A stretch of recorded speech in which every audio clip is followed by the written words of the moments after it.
Mga kapatid, Assalamualaikum warahmatullahi wabarakatuh. So alhamdulillah, muli tayo magsimula sa pagpuri, pasalamat, paglikila, pagwalhati sa ngalan ng Allah subhanahu wa ta'ala. Nawa ang awa at biyaya ng Allah po sa Propeta Muhammad sallallahu alaihi wasallam, sa kanyang buong pamilya, sa lahat ng kanyang mga kasama, sa lahat ng mga taong tumataak sa matuwid na landas hanggang sa uling araw. So alhamdulillah, hindi na ako bibigay ng reminder kasi medyo late na ako at maaaring naibigay na sister naman yung reminder sa ating online class. So extend ko lang yung pagbati sa lahat ng mga nag-fill up ng pagsusulit at sa pagsisikap ng mga estudyante na makasagot. Ganun din ang lahat ng mga involved dito. Ganun din yung sila Sister Iman at sila Sister Sara at lahat ng mga admin staff. Ganun din si Ustad sa pagbibigay ng mga tanungan. So alhamdulillah, merong nakakuha ng 2 perfect points at congratulate lang natin inshallah yung nakapangalan niya si Sister Marie saka si Sister Clagas. Yun lang yung nakita ko doon. At meron namang nakakuha ng 9.5, ibig sabihin 0.5 yung kanyang sabihin nating mistake, si Ilham Rene at saka si Villamor Arlene. At yung may isang mistake ay yung kanyang pangalan at email ay Iman. At yung 8.5 ay si Yasmin, si Larnie Marisa, si Umala Dunisa. At yung 8 ang score ay si 2 mistake, Eli Nunez at si Hornido Fatima. At yung the rest ay ganun din naman, binabati natin.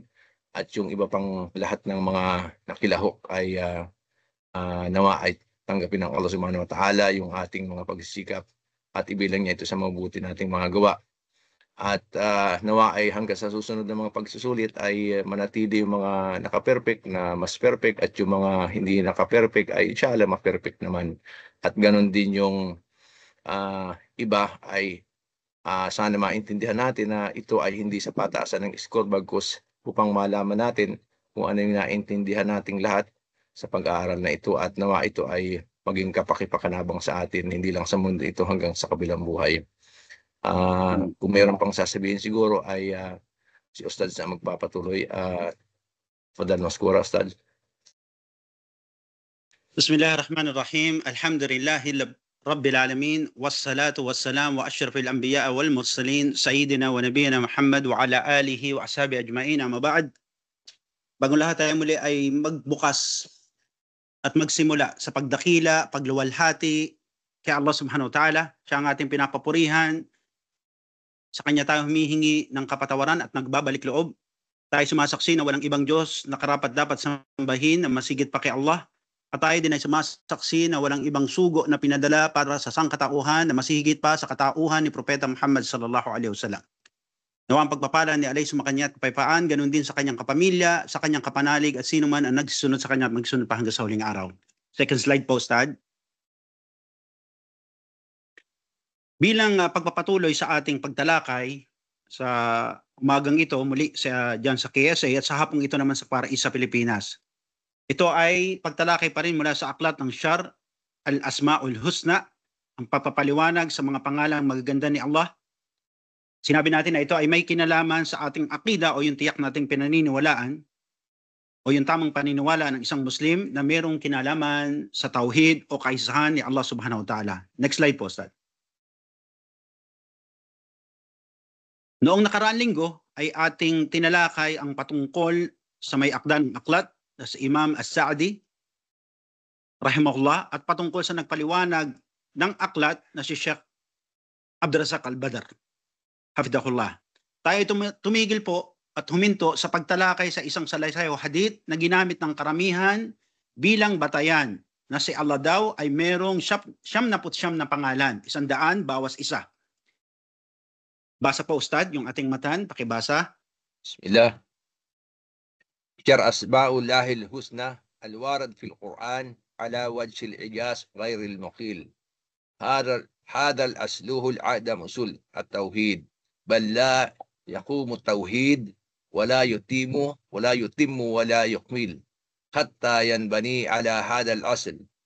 فإن التوحيد يقوي بمعرفة الله، ومعرفة الله أصلها معرفة أسمائه الحسنى وما تشتمل عليه من المعاني العظيمة والتعبد لله بذلك. Barakallahu fiik. Tulad ng binanggit ng ating butihing ustad, no, na ang kapaliwanagan ng mga pangalan ni Allah sa magaganda, at ito ay naiulat sa Quran sa madaling pagpapaliwanag, ngunit ito ay hindi natin binuo. Sinabi pa natin ustad na ang pundasyong ito, ayon sa may akda ng aklat, ito ang pinakahigit na pundasyon ng tauhid. At hindi maitataguyod ng tauhid ayon sa may akda ng aklat, at hindi ito magiging kumpleto ang tauhid, at hindi magiging buo ang tauhid hanggat hindi naitataguyod ang pundasyong ito. Dahil ang tauhid ay tumitibay sa pagkilala kay Allah. At ang pagkilala kay Allah, ang pundasyon nito ay ang pagkakatuto sa kanyang mga gandang pangalan. At kung ano ang mga kahulugan nito, at kung ano ang kinalaman nito sa pagsamba kay Allah, kung paano gamitin ang mga ito. Next slide po, Ustad. Noong nakaraan, sabi natin ng isa sa mga ating tinalakay din yung maana, Ihsahullahu subhanahu wa ta'ala. Kung ano ba yung kahulugan na paghusayin ang mga magagandang pangalan ni Allah. Muli, sabi nga sa isang salaysay o hadith, wa an Abi Huraira radhiyallahu anhu, anna Nabiyyu sallallahu alayhi wa sallam qala, inna lillah 99 isman, mi'atin illa wahida. Waman asaha dakhala jannah. Rawahul Bukhari wa Muslim. Na si Abi Huraira, kalugdan nawa siya ni Allah, na ang propeta sallallahu alaihi wasallam ay nagsabi, katunayan anya na si Allah ay may 99 na pangalan, 100 bawas isa.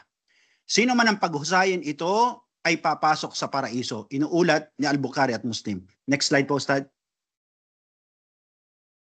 Ayon sa ibang mga mupassirun o nagpaliwanag sa paksayang ito, ating mga scholar, na ang kahulugan ng hadith na ito ay hindi sahiha. Dahil ang mga pangalan ni Allah ay hindi lamang limitado sa 99, dahil sa Quran ay marami tayong makikitang ibang katawagan na kung bibilangin ay sobra ito sa 99. May ibang mga mufassir nagsabi na ito ay umaabot sa 108. No? Ngunit ang ibang mga scholar ay nagsikap, ay nga Sheikh Al-Badr, hafidahullah, ang mga scholar ay nagsikap upang ipaliwanag sa mga tao, sa atin, ang paksaing ito. Next slide po, Ustad. Wal-asahi madkura fil hadith, no? Yatadamman ma ya'li. At sabi nga ng mga scholar na, at ang paghusayan anya na nabanggit sa salaysay o hadith, ay hindi lamang nangangahulugan na ito ay memoryahin. Tulad ng ginagawa at inaakala ng maraming Muslim. Na ang kahulugan daw nito ay pagmemorya ng magagandang pangalan ni Allah. Wakala Sheikh Muhammad Saleh bin Al-Utaymi rahimahullah, walaysa ma'ana ihsahiha an taktub fil warqa thumma takrar hata tahfid. O kumakal, no? Sabi ni Sheikh Al-Utaymi, kahabagan nawa siya ni Allah, at hindi daw ang kahulugan ng hadith na nabanggit na paghusayan ay ang pagsusulat nito sa papel at memoryahin. Next slide po, Ustad. Ang iba pa sa kanila o iba pa sa atin, no, yung pinagsulatan ng papel ng mga ngalan ni Allah ay tinatago daw at sinisiksik ito sa kanilang bulsa.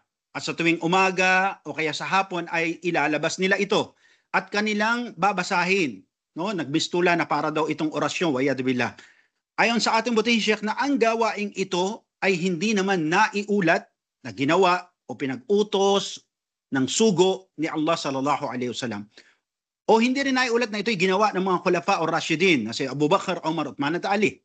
At ganun din ang mga tabi'un o ang mga sumunod sa mga sahaba at tabi-tabi'un at ang mga sumunod sa mga tabi'un at ang mga salafatus salih o yung mga matutuwid at reliyosong tao. Hindi ito naiulat. Walakin al-ma'ana dalik, ngunit ayon sa kanya, sa ating butihing Sheikh, ngunit ang kahulugan daw nito, next slide po, Ustad. Ang kahulugan daw nito, una, ang ma'rifatu ma'aniha, no? Na dapat maunawaan ng isang Muslima kung ano ang kahulugan nito. Kung paano ito binanggit ni Allah sa Quran At ano ang nabanggit ng Propeta Muhammad sallallahu alaihi wasallam patungkol dito? Sinabi na ito ay pangalan ni Allah. Naam, walang ibang nakababatid at nakaalam ng kanyang mga pangalan na mas higit kay Allah. At pagkatapos, siyempre walang iba kundi si Propeta Muhammad sallallahu alaihi wasallam dahil ito ay ipinahayag ni Allah, ni Jibril, no, dahil sa utos ni Allah kay Propeta Muhammad sallallahu alaihi wasallam. Kaya kung nais nating itong maunawaan, ay bumase tayo sa Quran at sa Sunnah kung paano ito inunawa ng mga salafatus saleh, matutuwid at reliyosong tao. Next slide po, Ustad. Pangalawa, napakahulugan ng ihsahiha na ito ay paghusayan, al-amal biha, no? Yung sinabi ng mga scholar na o ni Imam Sa'di, pangalawa, ang kahulugan nito ay tayo'y kumilos na naaayon doon sa pakahulugan ng ngalan ni Allah. Ano natin unawain? Sabi, kaya kung batid daw natin, alam natin, no? Alam ng isang Muslima, no? Na siya ay iisa, dapat hindi tayo nagtatambal kay Allah ng kahit na anong bagay. Kung batid natin na si Allah subhanahu wa ta'ala ang Ar-Razzaq o tagapagbiyaya o siyang nagkakaloob na kung ano man meron tayo mula ulo hanggang paa, hindi tayo magtatambal kay Allah na kahit na anong bagay at hindi tayo hihingi ng iba o hihingi ng biyaya sa iba na mas higit kay Allah subhanahu wa ta'ala. No? Mamaya talakayin natin to kasi merong masail o issue o tanong na pinadala sa atin, paano daw yung mga nagtatrabaho sa amo? Inshallah, i-remind na ako, sagutin natin to. Sabi natin kung batid niya o batid ng isang Muslima na siya si Allah o ang ating Panginoon, ang ating Rabbul Alamin ay Sami'un Basir, nakaririnig ng lahat, papaano ang isang Muslima ay lilibakin ang kanyang kapwa Muslima? O kaya papaano ang isang Muslima ay yuyurakan ng pagkatao ng kanyang kapwa Muslima sa iba? Kung siya'y tunay, naniniwala at naunawaan na si Allah ay Sami'un Basir. Dahil alam niya na bawat lalabas na letra at titik sa kanyang labi ay merong tagapag-ulat na tinawag na kiraman katibin. So paano? No? Kaya dapat maunawaan natin, tayo kumilos sa kahulugan ng pangalan ni Allah subhanahu wa ta'ala. Next slide po, Ustad. Pangatlo, na binanggit ng ating may akda ng aklat, na kahulugan ng ihsahiha, paghusayan, no? Ay yung da'wa biha, na tayo ay manawagan, tayo ay manalangin, tayo ay humaling na gamit ang magagandang pangalan ni Allah. Kama qala ta'ala fil ayah, a'udhu billahi minash shaitanir rajim, walillahil asma'ul husna fad'uhu biha. Surat Al-A'raf. Na sinabi ni Allah ang kataas-taasan at kay Allah anya ang mga pangalang magaganda. Kaya manawagan kayo, humiling kayo kay Allah gamit ang mga pangalang ito. At dito, sasabihin natin na halimbawa, paano ba siya gamitin? Paano ba tayo hiling? No? Nagbigay ng halimbawa si Sheikh Abdurrazak Al-Badr dito, Hamidahullah. Halimbawa, sabihin natin na, Ya Rahman, Arhamni. Ya Ghafur, Aghfirli. No? Subhanallah. Ya Razzaq, Razaqani. At iba pa. Sumunod po, Ustad. Next slide. At kung sabi natin na merong tamang pamaraan, tulad na nabanggit natin nakaraan, ayon sa ating butihing Sheikh, no? Tunay po na meron ding pamamaraan ng pagtawag kay Allah, na hindi lang tayo basta tawag ng tawag, no? Merong mali ding kaparaanan. Kung merong tama, may mali. At sinabi ng mga scholar, na tunay po na merong maling kaparaanan, walaysa min munasib an taqulu ya shadidul iqab aghfirli, no? Kasi mali daw na sabihin. Mali na sabihin ng isang Muslima na siya'y mananalangin kay Allah gamit ang pagsasabi na, Ya Shadidul Iqab, o ikaw na masidhi magparusa, patawarin mo ako. Kasi kung ating tinatarget, ang ating hiling, ang ating nais, ay patawarin tayo ni Allah, gamitin natin ang munasib, yung special niyang pangalan para dito. Ang alin? Ang Al-Ghafir. No? Ya Ghafir, Aghfirli. No? Hindi mo pwedeng sabihin na masidhi magparusa, patawarin mo ako. So hindi siya akma, no? Hindi tama ang paraan o pag-uugali ng pagtawag na ganito ayon sa mga scholar. Next slide po, Ustad. Sinabi pa na pa'amal biha o yung pa'amal bil amalatus salih. Na sinabi ng mga scholar na dapat ang isang Muslima, naniniwala tayo sa ngalan ni Allah, nauunawaan natin siya, dapat gagawa tayo ng mabuti gawain, no? Hindi lang yung basta tayo duan ng dua. No, ito yung kasi yung ibang binabanggit ng ibang mga scholar na ang mga tao ay umaasa na lang sa dua. Bale, magdudua na lang ako. O kaya halimbawa sabihin natin, very normal, no? Lalo sa mga kalalakihan, halimbawa sa amin na ustad, no? Sasabihin natin na, ya sheikh, o brother, magsala na tayo. Sige, pagdua mo na lang ako. No? Hindi lang basta dua. Kailangan gagawa tayo ng gawaing mabuti o matuwid. No? At ang isa pa sa pakahulugan, sabi nga nila, ng ihsahiha, na dapat ang isang Muslim ay gagawa ng matuwid na gawain na kung saan itong gawain na to, magnanais tayo na ito ang maglalapit sa atin kay Allah. Na tayo kahabagan ni Allah sa ating gagawing mabuti o tayo kaawaan ni Allah sa ating mabuting gagawin.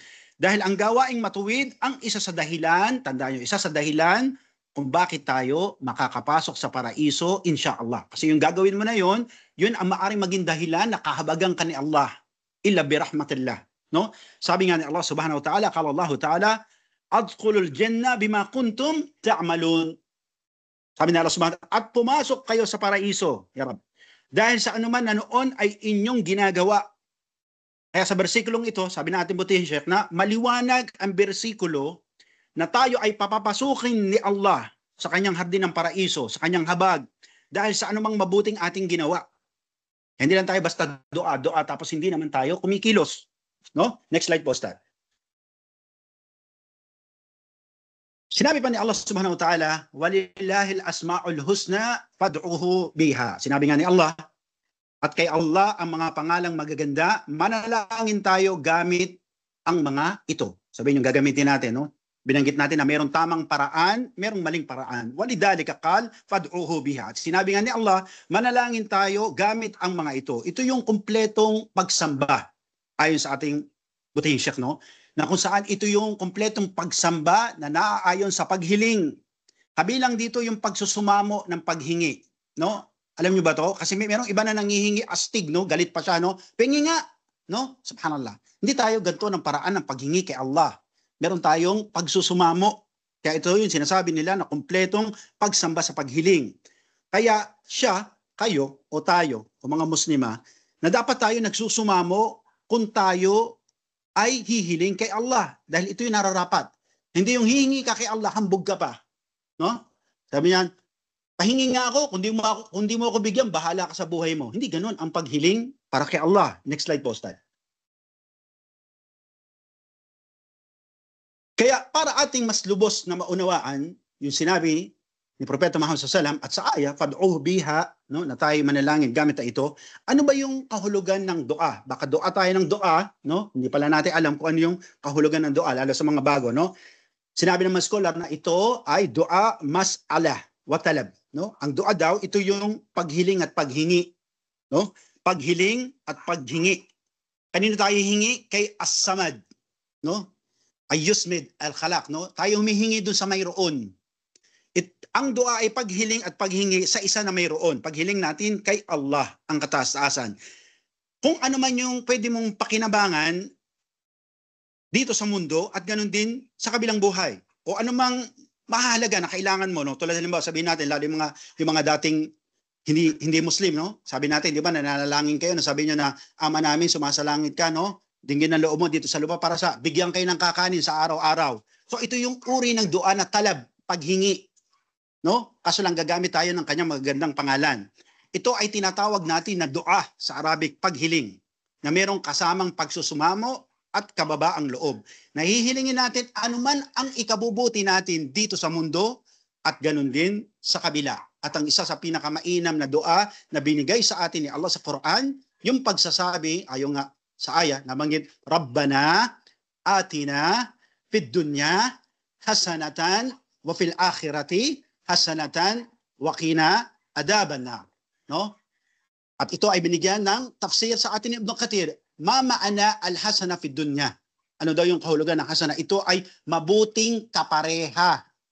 No, kaya itong pinamainam na dua, sino yung mga nagnanais, no, na kayo ay makatagpo ng inyong kapareha na mabuti dito sa dunya, ito ang dua. No, ayon kay Ibn Kathir, ito ay kahulugan ng hasana fid dunya, na kayo ay humihiling kay Allah na pagkalooban kayo ng mabuti niyong kapareha na inshallah kasama nyo, kapit kamay, tatawid doon sa kabila. No? Bidnillahi ta'ala. Next slide po, Ustad. Ngayon, maaaring sabihin ng iba o marami sa atin na, bakit kailangan pa nating magdua? Di ba? Hindi ba alam ni Allah kung ano yung gusto natin? Sabi, ba't ako magdudua? Kilala naman ako ni Allah mula ulang hanggang pa, dahil siya ang lumikha sa akin. Bakit kailangan ko pang magdua? So sabi sa ayah, qala Allah Ta'ala, a'udhu billahi minash shaitanir rajim, wa idha sa'alaka ibadi anni fa inni gharib ujibu da'wa idha da'an. Sabi ni Allah Subhanahu wa Ta'ala, at kapag tinanong ka o Muhammad ng aking alipin, ng aking mananamba, sabihin, ako ay malapit. Ako ay sumasagot sa panawagan, sa dua, kapag sila ay nagdua o nanawagan sa akin. Kaya hayaan silang sumagot sa akin bilang pagsunod, bilang ta'a, at maniwala, tu'minu bi, maniwala sa akin upang sila ay magabayan. Kabanat al-Baqarah. At sabi nga natin, ayon sa ating buting Sheikh, hadihil jawab, as-su'al, as-su'ila Nabiyo sallallahu alaihi wasallam, ba'at al-ashabi, faqalu, ya Rasulullah, aqrib Rabbana, panunaji, ba'ida Rabbana, panazzala hadihil aya, fa'idha as'alak ibadi anni, fa'inni gharib. Sabi doon noon, ay nagtanong ang mga sahaba. Ito yung sagot natin doon sa tanong na yun. Kasi meron doon mga sahaba na tumungo sa Rasulullah sallallahu alaihi wasallam. At sila nagtanong, ya Rasulullah, no? Sabi na, malapit ba si Allah? Ba't pa kami mananawagan sa kanya? Malapit pala. O kami mananawagan kasi malayo siya. Subhanallah, no? Ibig sabihin, itong mga wishful thinking na to, hindi lang to sa panahon natin umabot. Ganon din ang mga sahaba nagtanong sila. At sabi doon, dahil dito ay pinababa ni Allah ang ayah na nagsasabi kay Propeta Muhammad, O Muhammad, kapag tinanong ka ng aking mga alipin o ng aking mananamba patungkol sa akin, sabihin, ako ay malapit. Subhanallah. No? Waqala du'a huwal ibadah. At sinabi pa ng mga scholar ng Islam, ayon nga sa isang hadith, next slide po, Ustad. Yan, no? Sinabi pa natin, na ayon sa kanila, na ayon sa Propeta Muhammad sallallahu alaihi wasallam sa isang hadith, wan Nu'man bin Bashirin radiyallahu anhu anna Rasulullah sallallahu alaihi wasallam qala, inna ad-du'a huwa al-ibadah. No? Nasabi ni Nu'man bin Bashir, kalugdan nawa siya ni Allah, na ang sugo sallallahu alaihi wasallam ay nagsabi, ang dua ay gawaing pagsamba. No? Pagkatapos ay binasa niya, o binasa ng Rasulullah sallallahu alaihi wasallam yung ayat, ad'uni astajib lakum. Manawagan kayo sa akin. Sabi, manawagan tayo kay Allah at tayo ay sasagutin. At ito po ang sagot natin, no? Sa tanong na bakit kailangan nating magdua. No? Merong mga Muslim kasi minsan ganun no? Minsan napaglalaroan sila ng kanilang pakiramdam, napaglalaroan sila ni Iblis, no? At sila'y nag-iisip at nagsasabi na, ba't ako magdudua? Alam naman ni Allah kung ano yung gusto ko, no? Piling bossing ba, no? Piling CEO, manager, no? Ayaw magdua. Gusto lang, ibibigay na lang sa kanya automatic, no? Matic daw, no? Teknolohiya, no? Subhanallah. Sabi pa nila, hindi ba alam ni Allah na kung ano yung gusto ko? Ba't pa ako hihiling? Sabi natin, dahil ang dua, ayon sa Rasulullah sallallahu alaihi wasallam, ay gawaing pagsamba. No? Limada nad'u, sabi natin, ba't tayo mananalangin? Kasi gawain siyang pagsamba. Bakit ba kayo nalikha? Subhanallah. Wa ma khalaqtul jin wal ins illa liya'budun. Hindi nilikha ni Allah ang engkanto tao maliban sa pagsamba. Ang dua pagsamba. Hindi ba tayo gagawa? No? Sabi natin, sa ating pagsasagawa ng dua, ay ating nasasamba si Allah. Kaya para doon sa mga nagtatanong, bakit pa nila kailangang magdua? Kasi gawain po siyang pagsamba. No? At tunay, nabatid ni Allah kung ano ka, kung sino ka, kung saan ka naglalagi, kung anong mga pinaggagawa mo, no? Magtago ka man sa ibang account, no? Ano man ang ginagawa mo, pinapaskil mo social media, batid na batid ka ni Allah at alam ni Allah kung ano ang ginugusto mo. Next slide po, Ustad. Wa qawluhu, at sabi nga ng Propeta Muhammad sallallahu alaihi wasallam, ad-du'a huwa al-ibadah. No? Sinabi ng scholar na sinabi ng Rasulullah sallallahu alaihi wasallam na ang dua daw ay gawaing pagsamba. Dito na kung saan may mulahada si Al-Mirq, no? Isa siya sa mga salafatus salih. Ayon sa kanya, wakala Al-Mirq, an al-ibada laysat ghayr al-du'a mubalagha o ma'ana, no? Sabi ni Mirq rahimahullah, na ang pagsamba, ibig sabihin nun, yun na yung kabuuan ng pagsamba. Ibig sabihin, magdudua na lang ako, hindi na ako magsasala. Pwede ba yun, no? Dahil kung sasabihin natin ayon sa kanila o ayon sa kanya, rahimahullah, ayon kay Mirq, no?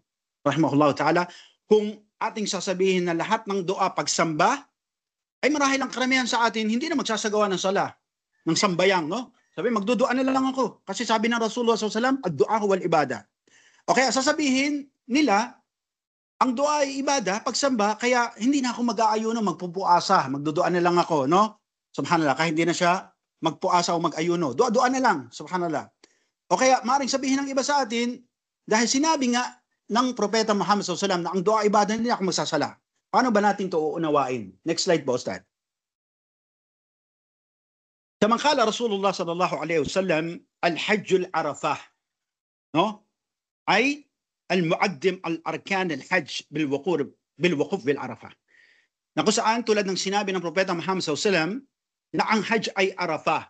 Sa ibang tafsir nito, ang pagtayo sa arafah ay ang hajj. No? Sa ibang ulat, ang pusod daw ng hajj ay ang pagtindig o pagtayo sa arafah. Kahulugan lamang ito na ang haligi ng hajj ay ang pagtigil sa arafah. Kaya ayon sa mga scholar, na ang dua ay nakapalaob sa karamihan. Kasi kung sasabihin nyo na ang Hajjul Arafah, ibig sabihin hindi ka na pupunta ng Mina, hindi ka na magbabato o hindi ka na maggagawa ng Jamara pagbato, hindi ka na magsasai sa Hajj, hindi ka na magtatawaf sa Hajj, no? Hindi ka na gagawa ng tawaf al-ipada o tawaf al-qudum. Kasi bakit? Ang Hajj Arafah. Punta na ako ng Arafah, diretso na. Ganito ba to nais nating ipakahulugan o unawain? Hindi. Ibig sabihin, ito ang isa sa mga haligi ng Hajj na dapat nating hindi kalimutan. Ganun din ang ayon kay Merck, rahimahullah, na ang kahulugan ng dua ay ibada ayon sa Rasulullah SAW na lahat ng ating gawaing pagsamba nakapaloob pusod dito yung dua. No? Na ayon sa kanila, halimbawa, kapag tayo ay nagsagawa ng sala sa ruku, di ba meron tayong adhkar at dua? Halimbawa tayo nasa sujud, di ba meron din tayong dua at adhkar? Tayo ay nasa julus, di ba meron ding dua at adhkar? Subhanallah. May sinasabi tayong mga pananalita dito na dua at adhkar. Kapag ikaw ay nagsagawa ng umrah at hajj, hindi ba sa bawat pag-ikot, tawaf natin sa Kaaba ay kabilang dito ang dua? May sinasabi tayong mga adhkar. Ganun din ang dua. Kapag ikaw ay nag-aayuno, di ba kabilang din dito ang dua? Bago tayo sabihin natin na halimbawa, kapag tayo ay nagsasahur, pinapayo ng ating mga skora na tayo magdua kasi bumababa si Rahman, ganun din kapag tayo naglagot ng ayuno, no? Tayo din ay nagbabanggit ng dua. Next slide po, Ustad. Dagdag pa naman scholar, aw maani an ad-du'a huwa al-ibada sawa'a astajib o lam yastajib. Ito, napaka-inam to na dapat nating tandaan, no? Kasi baka mamaya sabihin ng karamihan sa atin, no? Ba't pa ako magdudua, no? Kasi dagdag pa naman scholar, na ang kahulugan daw ng dua ay pagsamba, no? Ang dua mo, sinagot man o hindi, delay man ang sagot, ang tagal man sagutin, ito ay gawain pa rin pagsamba. No? Bakit? Ayon sa kanila, rahimahumullah, na ang dua ay gawain pagsamba dahil ito ay nagpapakita lamang ng kawalan natin ng kakayahan. Papasok to sa kahulugan na samad. Inshallah, tatalakayin natin to, no? Na wala tayong kakayahan sa ating mga sarili para sa ating mga pangangailangan. Kaya tayo ay humihiling sa mayroon dahil tayo wala. At pagkilala natin yung kay Allah subhanahu wa ta'ala, ang katasaasan na siya yung merong kakayahan, merong lakas, may kapangyarihan na magkaloob kung ano man yung ating ginugusto at nais nating magkaroon. No? Subhanallah. Ito yung pagpapakita na si Allah ay mayaman, hindi siya barat, no? At tayo mahirap, no? Sinasabi nga ni Allah subhanahu wa ta'ala, فَكُنْتُمْ فُقَرَاءَ إِنَّ اللَّهَ غَنِيٌّ حَمِيدٌ. Na tayo lahat ay mga dukha at si Allah ang tunay na mayroon o mayaman. Subhanallah. Kaya tayo humiling lang tayo sa Kanya, kahit pakiramdam nyo na parang hindi sinasagot yung dua nyo, o kaya sabihin natin na ang tagal sagutin yung inyong dua. Kasi tandaan nyo, ang dua ay ibada, gawain pagsamba. Kayo yung nagdudua, sa paraan na ito, nasasamba natin si Allah. Next slide po, Ustad. Nasabi natin, paano ba isagawa ang dua? No? Kasi sabi natin, maraming mga tao ang gumagawa, lalo sa labas ng Islam, pati ang mga Muslimin gumagaya-gaya dito, na magkakatay ng puting manok, patutuloy yung dugo doon sa paanan ng buko, tapos tatanungin mo sila, Muslim sila. So sabi natin, paano ba isagawa ang dua? Wakala Sheikh Abdul Razak Al-Badr, hafidhahullah, fi dua al-qulub yujib an yakunu tarkhis wa harakat al-lisan. Una, ayon sa kanya, Sheikh Abdul Razak Al-Badr, pangalagaan nawa siya ni Allah. Sa dua, dapat daw ang puso ay nakatuon. Sabi, nakapokus yung ating puso. At kasabay nito, ang paggalaw ng dila. Sabi, nagdudua tayo, yung harakan ng dila. Kahit sabi mong hindi malakas o naririnig yung sinasabi mo, kailangan gumagalaw yung dila. Parang pagbabasa ng Quran. Okay? Subhanallah. Kailangan gumagalaw yung ating dila. Dahil tunay po na may mga tao na umano'y nagsasagawa ng dua, ngunit hindi nakatuon yung kanilang puso. Dahil tunay po na may mga tao na umano'y nagsasagawa ng dua, gumagalaw ang kanilang dila, minsan naririnig mo pa ang kanilang dua, ngunit yung puso at isip nila, wala doon sa kanilang ginagawa. Nakakita na ba kayo ng ganito? Subhanallah. Nakakita na ba kayo ng taong kaharap nyo, nakikipag-usap sa inyo, ngunit nakatalikod? Nakakita na kayo ng ganyan, no? Subhanallah. Nakakita na ba kayo ng taong kaharap nyo, nakikipag-usap sa inyo, no? Ngunit ang mga mata nila, nakatanaw o nakatingin sa iba. Physical siyang kaharap mo, ngunit malayo ang puso at isip, no? Sabi nga natin, kung ikaw tao, ay hindi mo ibig, nakausap mo siya, tapos di ka binibigyan ng pansin, no? Lalo ngayon, subhanallah, ang sangkadamakmak, ang addict sa gadget, kausap mo pero nakatingin sa cellphone, no? Parang hindi siya magandang pag-uugali. Kung ikaw na tao, ayaw mo to. Maka kung si Allah ang kinakausap mo, subhanallah, no? Gumagalaw ang dila mo, nagdudua ka, binabanggit mo, mashallah, dua mo, Arabic pa, pero yung puso mo di nakatuon. Yung utak mo wala, no? Bilwadil yahin, ang sabi ng mga scholar, no? yung utak mo lutang, gumagala kung saan. No? Pero pag tanawan ng ginagawa mo, nagdudua ako. Kailangan rakas, focus tayo sa ating ginagawa. Kung ikaw na tao, ayaw mo yung ganun, nakausap mo siya, parang nakatalikod, sa iba nakatingin, ayaw mo siya, mano pa kaya si Allah subhanahu wa ta'ala ang kataas-taasan. Humihiling ang dila mo sa kanya, humihingi ang boses mo sa kanya, pero ang puso at isip, nasa malayong lugar, wala sa focus, no? Ayusin mo mo, muslima, no? Umayos ka, subhanallah. Next slide po, Ustad. Ngayon, maaaring sabihin na, ano ba yung dahilan bakit hindi sinasagot ni Allah ang aking mga dua? Ito yung mga side bet, no? O mga scapegoat, no? Yung taswif na ginagawa ng mga Muslim, no? Sabi nila, ako magdudua kasi di naman sinasagot ni Allah yung dua ko eh. Faida, anong pakinabang? Sabi na nga natin, ang dua ibada. Magdua ka, sagutin o hindi, nagsasagawa ka ng ibada kay Allah. Ngayon, may mga sinasabi natin na dahilan, no? Sabab, dahilan, kung bakit hindi sinasagot ni Allah ng ating mga dua. Sabi natin, baka kasi sinasabi o magsasabi yung marami, bakit ako brother? Dua ako ng dua kay Allah na ya Rab, ya Allah, wag na sanang mag-asawa ng iba yung asawa ko. Pero bakit gano'n? Nag-asawa pa rin ang pangalawa. Subhanallah. Hindi ako dininig ni Allah. No? Nag-asawa pa rin siya. Bakit ako brother? Dua ako ng dua kay Allah na bigyan kami ng risk, no? Bigyan kami ng anak, no? Pagyamanin kami, pero bakit parang hindi binibigay? Pakinggan natin. Nanay ulit sa hadith. Wa an Abi Hurairah radhiyallahu anhu قال كان رسول الله صلى الله عليه وسلم يقول اللهم إني أعوذ بك من الأربع من العلم لا ينفع ومن قلب لا يخشع ومن نفس لا تسبع ومن دعاء لا يسمع. Hadith sahih.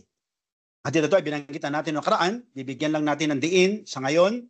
Nasabi ni Abi Hurairah ay nagsabi, noon ang sugo ni Allah sallallahu alaihi wasallam ay nagsabi, "O Allah, ako ay nagpapakupkos sa iyo mula sa apat. Mula sa kaalaman na walang pakinabang, number 1. At mula sa pusong walang takot, pangalawa. At ang mula sa sariling walang kabusugan o tiyan na walang kabusugan, pangatlo. At mula sa dua na hindi dinidinig." Sabi nga ng ating butihin Sheikh, hafidahullah, ang sinabi ito ng mga scholar, ito yung bagay na nagpatigil, no? Parang nagpatulala sa kanila, no? Sa salaysay na ito. Dahil ang salaysay na ito na nabanggit ay bilang babala, banta, sa atin, sa mga muslima, na huwag kayong magsalita, huwag kayong magsabi ng kaalaman na walang pakinabang. Marami sa atin, satsat ng satsat, daldal ng daldal, no? Para lang maging ano ba siya, maging angat, trending sa social media, halimbawa, ilmu la yanfa. Pagkaiwasan, no? Subhanallah. At tunay na nagpapakupkop ang Propeta Muhammad SAW laban dito. At ito din ang nagpapakita lamang na kamuhi-muhi kay Propeta Muhammad SAW, yung Muslima na kalam katir, girgir katir, satsat ng satsat, salita ng salita, yaw-yaw ng yaw-yaw, na wala naman batayan sa Quran at Sunnah. No? Para lang mapansin. Wiyad billah. At si Allah pa din ang mas nakakaalam. No? Sabi natin, nagtatanong tayo, bakit hindi sinasagot ni Allah ang mga dua mo? Bakit mahilig ka bang magkwento ng mga kaalamang walang kwenta? O baka naman panay ang daldal mo sa kapwa mo, sa grupo mo? Ng mga sinasabi mo, wala namang batayan. Wallahu ta'ala alam. Next slide po. Wa qawlihi, sabi ni Propeta Muhammad sallallahu alaihi wasallam, wa min du'a la yasma, no? Ay la lastajib. Kasi sinabi ng Propeta Muhammad sallallahu alaihi wasallam, siya ay nagpapakupkup kay Allah mula sa dua, no? Sa panalangin, sa paghiling na hindi dinidinig. Maana ang kahulugan nito ayon sa buting Sheikh na hindi siya sinasagot. Na para bang hindi na siya naririnig, no? Nakakita kayo ng tao, ayan makita niyo doon sa slide, no? Nakatakip yung tenga, no? Salita ka ng salita, hindi ka dinidinig, no? Samantalang mahalaga, importante yung sinasabi mo. No? Subhanallah. No? Subhanallah.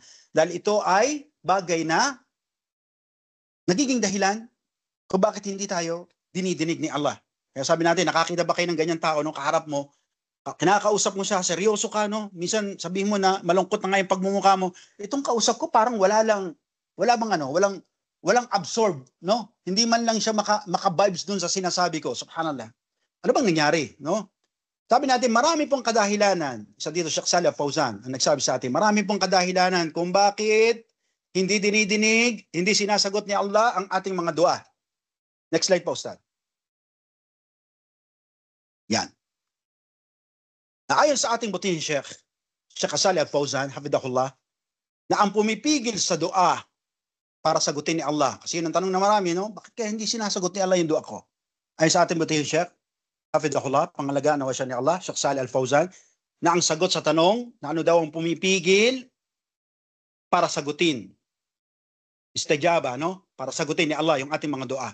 Kanyang sinabi, ang ito ay ang mga sumusunod. Next slide po, Ustad. Una, ang binanggit niya, yung hindi pagiging ikhlas sa ating mga dua. Na kung saan ang iba sa atin, nagtatambal ng iba sa kanilang dua. Hindi mismong si Allah ang dinadalanginan. Kanyang sinasabi, no? Na ya Allah, pero pala yung kanilang puso ay nagtatambal at umaasa sa iba, hindi kay Allah. Iyyaka na'budu wa iyyaka nasta'in. Baka hindi siya lang sinasamba mo, baka hindi siya lang inaasahan mo, no? Kasi dua ka, okay. Nagsasalita, naririnig ang dua, no? Nananawagan, ginagamit ang ngalan ni Allah, pero ang puso nakatuon sa iba. Sabi ni Allah subhanahu wa ta'ala, ba'da a'udhu billahi minash shaitanir rajim, fala tad'u ma'allaha ilahan akhir. At wag kayong dadalangin kay Allah na meron kayong kasamang ibang Diyos. Dahil kayo mapapabilang sa mga parurusahan. Sabi pa ni Allah subhanahu wa ta'ala, wa ma umiru illa liya'budullaha mukhlisina lahuddina hunafa. Sabi ni Allah ang katastasan, at hindi kayo pinag-utusan maliban na sambahin nyo lamang si Allah at maging sincero kayo sa inyong relihiyon, kaya umayos kayo mga Muslima sa dua nyo. Next slide. Yan. Pangalawang binigay ni Sheikh Salih Fawzan na dahilan kung bakit hindi dinidinig ni Allah subhanahu wa ta'ala yung ating dua. Pangalawa, yung pagiging sarado ng puso, pagiging matigas ng puso ng isa sa mismong kanyang dua.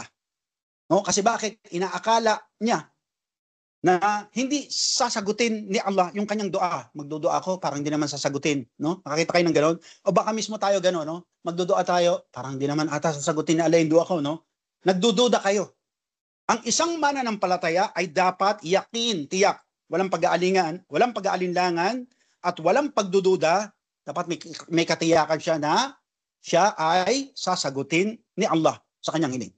Sabi nga ni Allah subhanahu wa ta'ala, idha sa'allaka ibadi anni fa inni gharib ujibu da'wa idha da'an. Sabi nga ni Allah subhanahu wa ta'ala kay Propeta Muhammad sallallahu alaihi wasallam ng kanyang sabihin, at kapag tinanong ka ng aking alipin o ng aking mananamba o Muhammad, sabihin sa kanila na ako'y malapit at ako'y sumasagot sa bawat panawagan kapag sila ay nanawagan sa akin. Dapat yan itanim natin sa ating isipan, no? Sabihin natin na mananawagan tayo, sasagutin tayo ni Allah. Basta pagsikapan nyo lang at siguruhin nyo rin sa sarili nyo na wala kayong ginagawang bawal. No?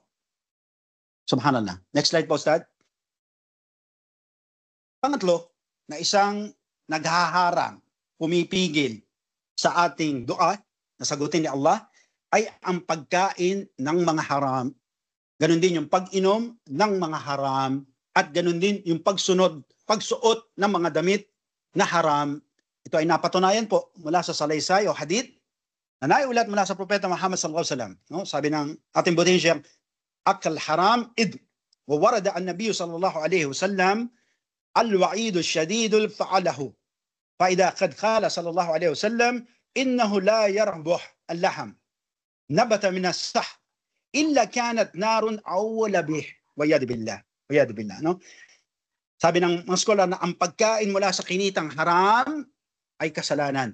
At naiulat mula sa Propeta Muhammad sallallahu alaihi wasallam ang mahigpit na babala, banta sa sino mang gumagawa nito. Sinabi niya, sallallahu alaihi wasallam, katunayan na walang lumago, lumaking laman at bilbil ng inyong katawan, no?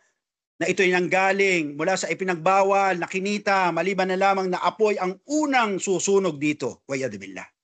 No? Kaya kung sino man sa atin ang kumain na mula sa haram o nagpasok ng pagkain sa kanyang tiyan na mula sa pera na haram, ay susunugin ni Allah ang butot naman nyo at ganun din at taba. Kasama na inyong mga naglalakihang belly. Wa'yad billah. Next slide. Ustad. Barakallahu fiqh.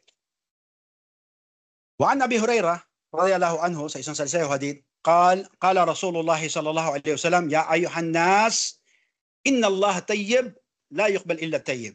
Wa inna Allah amara al-mu'minina bima amara bihi al-mursalin. Sabi ni Abi Hurairah, kaludan nawa siya ni Allah, na nagsabi, na sinabi ng sugo ni Allah sallallahu alaihi wasallam, o kayong mga tao, katunayan na si Allah ay mabuti at hindi niya tinatanggap maliban ang mabubuti. At katunayan na inutusan ni Allah ang mga mananampalataya kung paano niya inutusan ang mga sugo na kumain ng tayyibat o kumain ng mabuti. Kaya pag-ingatan, no? Ito ay bagay na naghaharang, pumipigil ng ating dua. Siguraduhin nyo na ang ating kakainin na ipapasak sa ating mga tiyan, no? Sabay ng paglaki ng ating tiyan ay nagmula sa halal. Next slide po, Ustad. Yan. Tumma dakara rajul yutil as-safar asy'at al-akbar, no? Pagkatapos ay binanggit ng ating buting Sheikh yung kasaysayan ng isang lalaki sa panahon ng Propeta Muhammad sallallahu alaihi wasallam na ito'y naglalakbay, no? Sabi doon, naglakbay siya ng mahaba, tapos dumaan siya doon sa Madina, no? Dumaan siya doon sa harapan ng Propeta Muhammad sallallahu alaihi wasallam kasama yung kanyang mga sahabat, kapanalig. Sabi, punong-puno ng alikabok itong tao na to. Tinataas niya yung kanyang kamay sa kalangitan, no? Alam natin ang isa sa mga dahilan para sagutin ni Allah yung ating dua kapag tayo naglalakbay. Pero itong taong to naglakbay, ang haba ng paglalakbay, puro alikabok ng katawan, tapos nagtaas siya ng kamay sa kalangitan at nagsabi siya, Ya Rab, no? Sabi niya, o aking Panginoon, aking Panginoon. At sabi ng Rasulullah sallallahu alaihi wasallam, samantalang ang kanyang kinain ay mula sa haram. At ang kanyang iniinom ay mula sa haram. At ang kanyang mga suot ay mula sa haram. Lumaki ang kanyang pangangatawan at tiyan mula sa haram. Paano siya sasagutin? Ang sabi ng Rasulullah sallallahu alaihi wasallam. Subhanallah. No? Kaya ito ay dahilan. Kaya baka nagtatanong tayo. No? Tatanong tayo sa ibang tao, mag-isa ating sarili, bakit hindi sinasagot ni Allah yung dua ko? No? Dua ako ng dua. Napapagod na nga yung kamay ko, nangangali na ng kakataas dahil sa dua. Nainip ka na tuloy, nakakahintay sa pagsagot ni Allah sa dua mo, tanungin po natin yung ating mga sarili bago pa natin matahin yung ibang tao. Tanungin natin ating sarili, baka may kinakain tayong haram? O baka naman yung binibili mo ng pagkain ay nagmula sa kinita mong haram, sugal, no? O kaya rashwa, lagay, no? Nagbenta ka ng boto, billah. Kaya huwag ka nang umasa na sasagutin pa ni Allah ang mga dua mo. Next slide po, Ustad.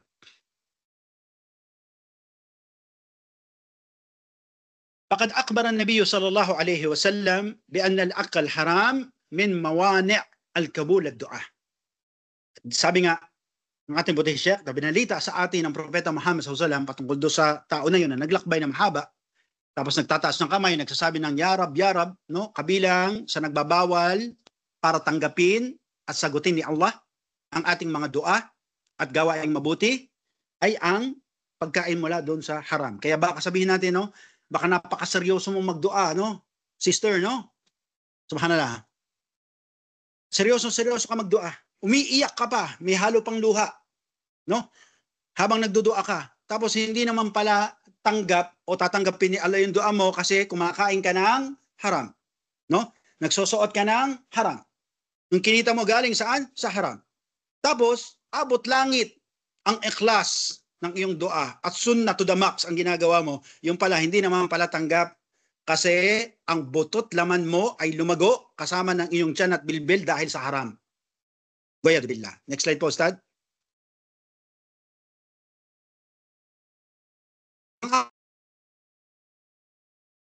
Ng ating mga dua. Ang Sheikh Al-Fawzan, no? Yung pagputol ng isang Muslima sa ugnayan ng pusod o sinapupunan. O yung ugnayan nila sa kanilang mga magulang, lalo na raw sa ating mga ina. Sabi ni Allah subhanahu wa ta'ala, ba'da a'udhu billahi minash shaitanir rajim, wa wasayna al-insana bil walidayna ihsana, hamalatahu ummuh karha wa wada'a karha. Sabi ni Allah ang kataas-taasan, at hinabilin namin sa mga tao na sa kanilang mga magulang ay magiging mabuti. Tinutukoy dito, nakahigit ang kanilang ina. At binanggit ni Allah subhanahu wa ta'ala. Sabi ni Allah, pinagbuntis sila ng kanilang mga ina na may kahirapan at isinilang sila habang siya o ang ating ina ay hirap na halos mamatay sa pagluwal sa atin. Subhanallah. No? Just sa dahilan. Bakit? Napipigil natin doon. Next slide.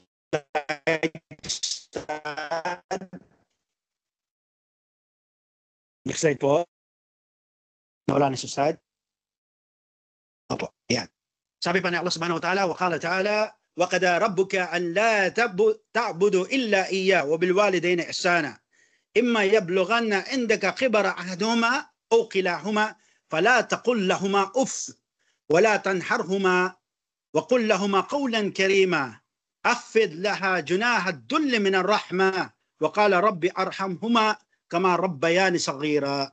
Sinabi niya lang katasasan at tinakda ng inyong Panginoon na huwag kayong sumamba maliban kay Allah at sa inyong mga magulang ay maging mabuti. Kung abutan mo sila sa kanilang katandaan, isa man sa kanila o pareho man sila, ay huwag mo silang sasalitaan ng walang paggalang. At huwag silang sisigawan at pagsalitaan sila ng malumanay lamang. Ano po yun? May pag-utos pa po kayo, meron pa po ba, no? At sabi pa ni Allah, at ilagay o ilawak, no, ihatag, ilayag sa kanila ang pakpak ng awa. At sabihin, aking Panginoon, kahabagan mo sila kung paano nila ako inaruga nung ako'y maliit pa. At dito, ang sabi nga ni Sheikh Muhammad Al-Shankiti, hafidhahullah, patungkol ng sabihin ni Allah subhanahu wa ta'ala, wahfid lahuma junaha lidulli minar rahmah. No? Paano daw natin ilalayag yung pakpak ng awa sa kanila? Ito, binanggit niya, sabi niya, kapag dumating na yung katandaan, sila wala ng lakas, kakayahan, na sila ay sabihin natin magluto o kaya kumilos para sa kanilang sarili, ay dito na dadating yung to the rescue 911, serbisyo ng anak para sa magulang. No, babalik ta rin natin ngayon yung sitwasyon. Nung maliit kayo, hindi kayo marunong dumumi, hinuhugasan kayo ng nanay nyo, ngayon to the point, kayo naman ang magsisilbi. No, ayon to sa ating butihin Sheikh, no? Subhanallah. Kaya payback time sa bagay na ito. Next slide po, Ustad. Ngayon sabi natin, ano ba ang dua na pinakamainam na hiningin kay Allah?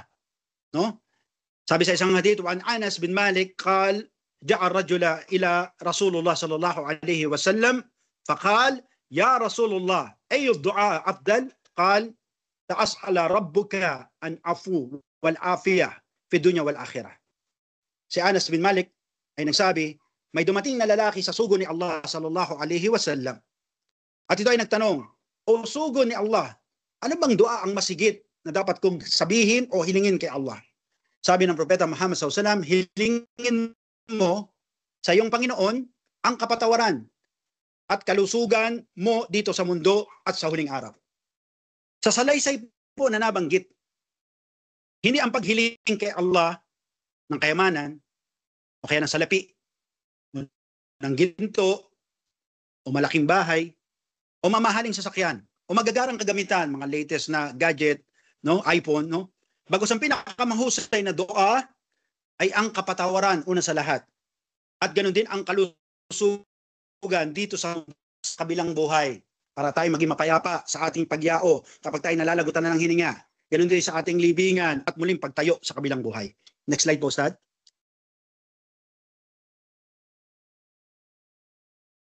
Sabi pa natin, buting Sheikh, ang dua, bakit ito yung bagay na dapat magpursige sa atin pagkatapos natin matutunan na ang dua ay pagsamba, isa pa to sa bagay na binanggit sa atin ng buting Sheikh, dahil po ang dua, ito yung pumipigil sa kasamaan na maaaring dumating sa isang tao. No? Maaaring lalabas ka ng bahay, no? May mga bagay na nakatakda sa'yo na mangyari, nagdua ka, humingi ka ng proteksyon ni Allah, no? Ito yung bagay, sabi natin, na maaaring pumigil dito. Kasi marami mga tao po ang nagpapakampi, nagpapasaklolo, nagpapasakop sa kanilang agimat.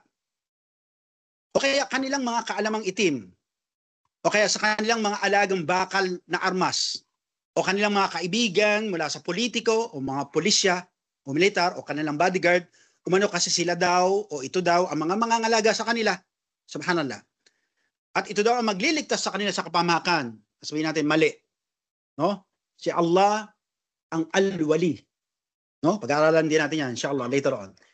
Sa isang hadith, man Mu'ad bin Jabal, anna Rasulullah sallallahu alaihi wasallam qal, lan yanfa' al-hadra min al-qadar, walakin ad-du'a yanfa'u mimma nazal. O kama qala sallallahu alaihi wasallam. Na sinabi ni Mu'ad radiyallahu anhu na ang sugo ni Allah sallallahu alaihi wasallam ay nagsabi, walang pakinabang anya ang pag-iwas nyo sa qadar. Iwas kayo ng iwas, kumuha kayo ng bodyguard, kuha kayo ng agimat, o yadawila. Ngunit ang dua ay kapaki-pakinabang para sa kung ano yung ipinasulat at pinahayag na ni Allah. Ibig sabihin sa mga anghel. Kaya manatili sa dua o alipin ni Allah.